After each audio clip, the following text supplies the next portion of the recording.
one thing that we're doing in this organisation, it is to try and make sure that the passive consumers, who've been the kind of the root of the economic system we have now, that you just consume things and then throw them away afterwards, are changed to being active co-producers.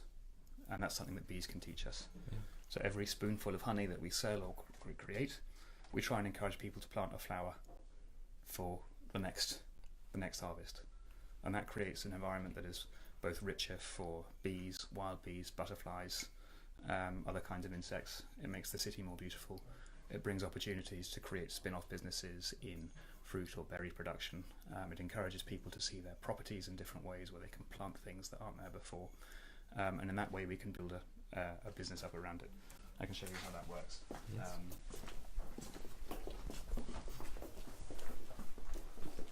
And it smells beautifully of honey and bee wax in here. Yeah, it does. This is our processing room. So this is where we've just been packing. So this is how it's all been made. We work with a number of the biggest businesses in Denmark. So they pay us to put bees on their rooftops.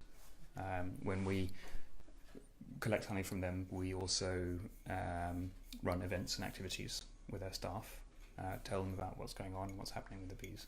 A lot of them then begin to see their offices and their campuses in different ways. So L'Oreal, for example, have just planted a beautiful insect garden in a patch of land behind their car park that was otherwise invisible, full of wildflowers and berries and fruit trees that their employees can then pick and give to each other. There's rooftops becoming available. There's sort of patches of verge along the edges of car parks and roads. City infrastructure that is changing, which is becoming now an important resource for social enterprises, for wildlife. All of these things we're starting to activate and involve in our project so that we can create a richer environment for people, for insects, for animals, and inclusive communities where we can create opportunities for people to be part of something that actually improves the city. So the businesses that you work with, your partners, and so actually also becomes advocates for bee surviving and a healthy environment. Right. Yeah. But every single customer we have, everyone who comes in contact with our project, if it's an employee in the business, somebody in a social housing project, a refugee from Syria, a long-term unemployed person with mental health issues, we want to change them all, not just to advocates, but to active co-producers.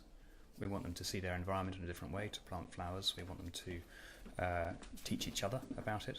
We want them to engage with institutions, businesses, schools. And we want to do that with bees and honey as the central turning point of changing the way in which we see each other and changing the way in which we see the environment.